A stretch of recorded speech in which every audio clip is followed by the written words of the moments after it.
Carlos buys a new car. It's a very expensive car. It's a huge, blue and fast car. While driving down on the street, Carlos sees the girl on the bicycle.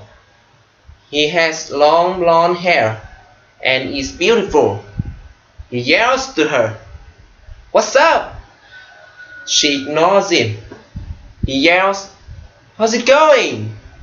She keeps going and ignores him. He yells, "Why don't you talk to me? I want to go to dinner with you. I'll take you to an expensive restaurant." The girl turns, gets off the bike, and looks at him. She says, "I don't want to go to dinner, but if you give me your car, I will give you a sub ride." Carlos says, "Okay." He jumps out of the car. He gives her the keys and says, "Here are the keys."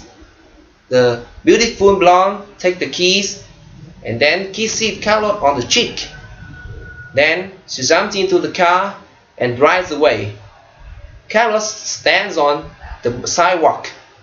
Now he has no car and no girl. We say, "That's it. Just the kiss on the cheek." He gets on her bike and rides home.